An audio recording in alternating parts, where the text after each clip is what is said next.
In the aftermath of World War II, the geopolitical landscape was fraught with tension as the United States faced a formidable challenge, rebuilding a war-torn nation while simultaneously confronting the emerging threat of the Soviet Union. As the Iron Curtain descended across Europe, America recognized the necessity of leveraging every possible advantage in science and technology. Thus, the clandestine operation known as Operation Paperclip was born, aimed at recruiting German scientists, engineers and technicians, many of whom had been deeply embedded in the Nazi regime.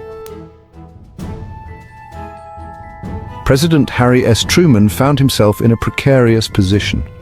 For 16 months, he grappled with the decision to approve the program, weighed down by the moral implications of enlisting individuals with Nazi affiliations.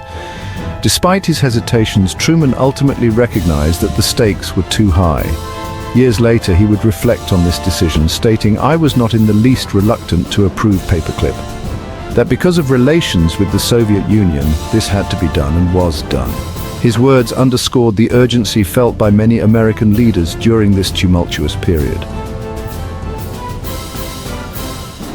However, the approval of Operation Paperclip did not come without a storm of controversy.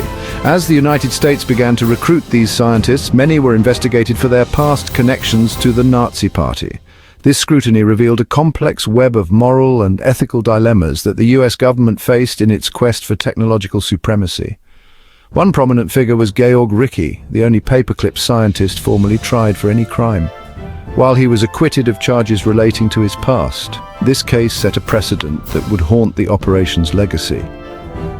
No other paperclip scientist faced criminal charges in either the United States or Germany, raising questions about the justice system's integrity and the moral compass of American leadership. Human experiments and fleeing scientists. The narrative took a darker turn with the case of Walter Schreiber. Just weeks after his arrival in the United States in 1951, the Boston Globe linked him to horrific human experiments conducted at Ravensbrück concentration camp by Kurt Blohm, another notorious figure.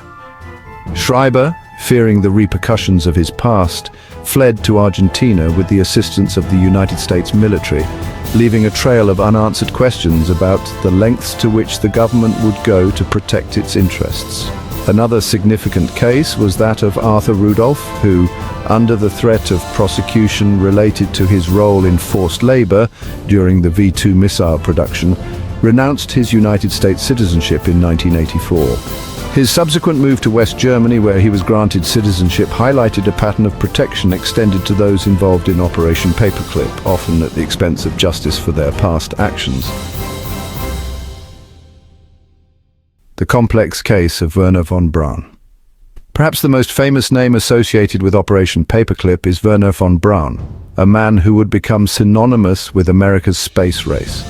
Von Braun's history was marred by his membership in the Nazi Party and his role as an SS member. In 1961, the FBI investigated his past affiliations, but concluded that he had joined the Nazi Party primarily to advance his academic career and to avoid imprisonment.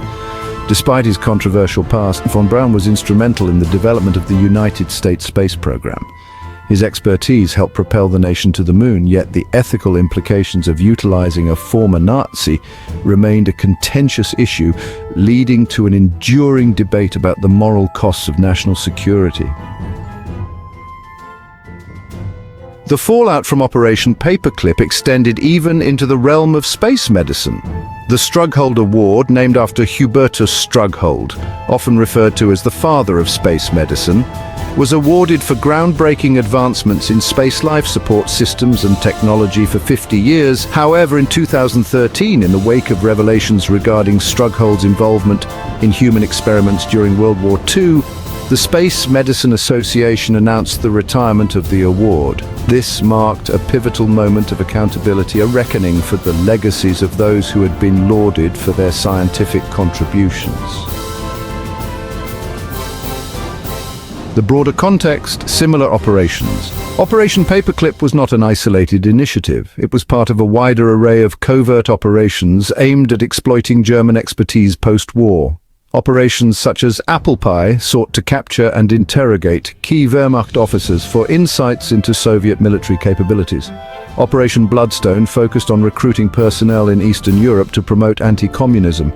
The British were not idle either. Through operations like Operation Backfire, they aimed to recover rocket technology and expertise, while the Americans conducted their own efforts under programs like Lusty, Luftwaffe Secret Technology, to capture critical equipment and personnel. The Soviets implemented their version of Operation Paperclip, known as Operation Osoaviakim, transferring skilled German technicians and their families to the USSR in an attempt to bolster their own technological advancements. As the Cold War escalated, the ethical ramifications of Operation Paperclip became increasingly pronounced. The integration of former Nazi scientists into American society and the US military-industrial complex prompted intense debates about moral accountability, the cost of progress, and the lengths to which nations will go for national security. The legacy of Operation Paperclip continues to reverberate through history.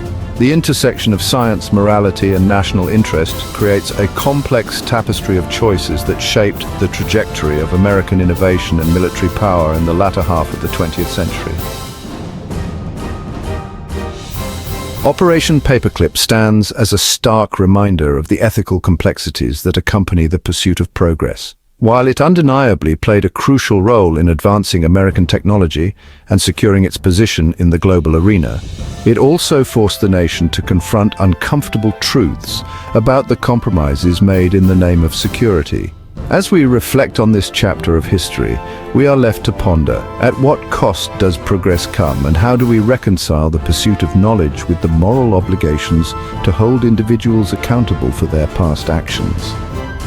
In this intertwining of past and future, the story of Operation Paperclip serves not only as a historical account but also as a cautionary tale for the decisions we face today and in the years to come.